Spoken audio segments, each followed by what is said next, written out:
Ito. Ayan si A. Ace. A. Ace. Si A, yun si Ace eh. Ayun nga.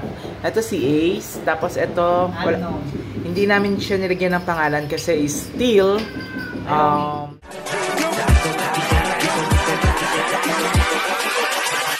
Hold up.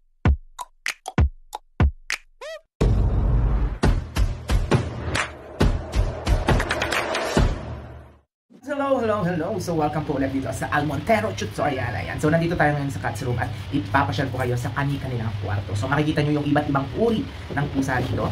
At the same time, talaga namang stress free kayo pag nakita ninyo to. And, makikita nyo kung anong meron sa room nila. And kung ano yung mga pinaglalagay namin para sila makapaglaro, makagala, at mapreskuhan naman kahit pa paano.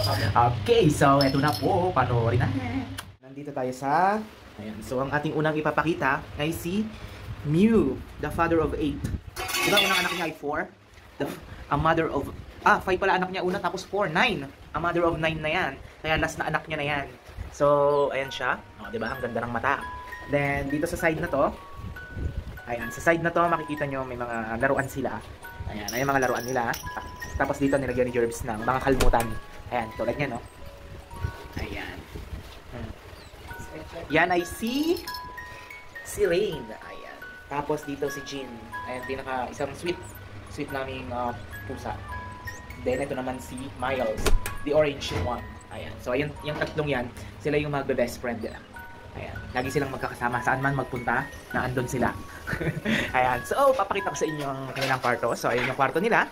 And dito, meron silang Durabox. Ano ba naman mga Durabox nila? Ayan ang mga gamit nila. May wipes, may mga pantale, may mga laruan, may tissue, and may cotton. Tapos dito, andyan yung kanilang mga blower, andyan yung kanilang suklay, andyan yung mga pakainan na hindi na masyadong nagagamit dahil excess sobra.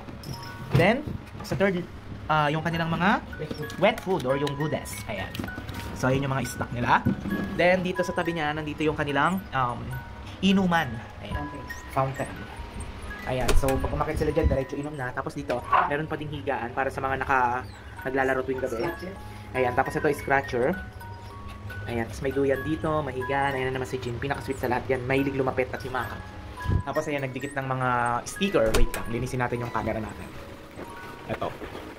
Ayan. So, nagdikit dito ng sticker para naman magmukha talaga siyang cat's room. Okay. So, nakita nyo na yung apat. So, dito may electric fan kapag mainit. So, binubuksan namin yan. Tapos, nandito yung kanilang pakainan. Ito yung kanilang mga pakainan.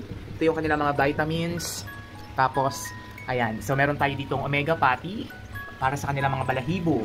Ito naman para vitamins nila. Tapos, ito yung kanilang treats.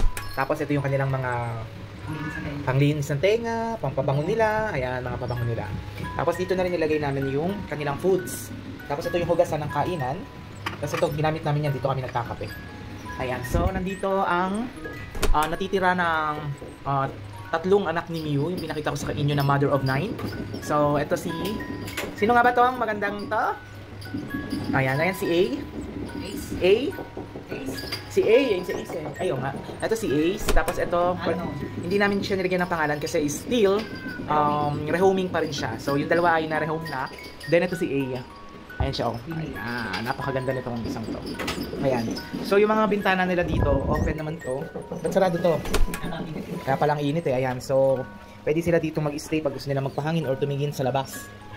Ayan, ayan na yan. Ayan na yung dalawa, magkasama na naman sila. So, siya si A and Ace. Ayan. Oh, ito bukas. Ito naman bukas. Ayan, may bintana rin dito. Tapos ito yung mga oldies. Ito yung mga kapon na, ito yung first cut namin si Ash. 2 years na to, no? Oh, magti-3 na daw siya. 3 years old. Ito si Queen and si Jade, ayun oh, ayan yung jowa niya. Magjowa yung dalawa eh. Ay, si Ash tsaka si ano. Ayan, ayan silang dalawa. Actually, hindi ko na alam kung sino si Queen or si Jade dyan. Check nyo na lang yung name tag. May name tag yan eh. Magkamukha kasi sila. Tapos dito naman yung boys room. Ayan, si Don. Ayan si Don. Then, ang pinakamabait at ang pinakamalinis sa lahat at never nagnyaw. Never siyang nagsalita. Ito, si Gray. Ayan yung never nagsalita. Hindi po yan nagsasalita. Sobrang bait pa niyan. Sobrang sweet niya. Ito, takot. Natakot na siya kasi laging pinapagalitan. Ayan, so may mga duyan naman, may malalambot silang higaan para okay na okay yung kanilang mga higaan. Para komportable sila. Tapos dito meron tayong, ito yung taihan ng mga nasa labas, yung mga naglalaro sa labas. Ayan, so ayan yung kanilang mga taihan na ano, cat litter box with UV. Ay, may tao pala. May pusa pala. Sorry, ayan. So pag pumasok sila diyan, hindi sila makakalabas dito. Sa taas lang. So yung ano niya, yung tawag dito, yung ano niya kasi para hindi kumalat dito. Ayan. So may tao pala na tae. Ay, may pusa pala. So ito nag-aantay next. Next daw siya. So kailangan doon sila lumabas sa taas para hindi kumalat. Meron tong UV ano eh. UV lights para ano yung bacteria ng mga tae nila. Ayan. Tapos dito nilalagay kapag may biglaang tae na kailangang ano tanggalin. So diyan na lang inilalagay tapos ihahagis. Tapos ayan, naglagay natin kami ng tawag dito exhaust fan. Para naman, yung balahibo at amoy ay mawala. Ayan, so may mga sticker na rin yan. So ito yung laruan, pwedeng mahiga doon. Ayan, then ito yung gano'n yan, gumawa ng room na yan. Ayan, gumawa ng room yan. Siya na rin nag-aalaga niya lahat. Actually, wala naman ako ginagawa sa mga pusa. Kundi tagatanggal lang ng kanilang pupo tuwing umaga. Ayan, ayan yung tatlo. Gusto nang maglaro at gusto nang lumabas. Ayan si Rain. Ayan, kanya-kanya yan sila. Ayan. And ayun na nga pala, ayun na. So hanggang dito na lang po ang video na ito. Hanggang sa muli na ating pagkikita. Welcome to Cat's World. Bye bye bye bye bye.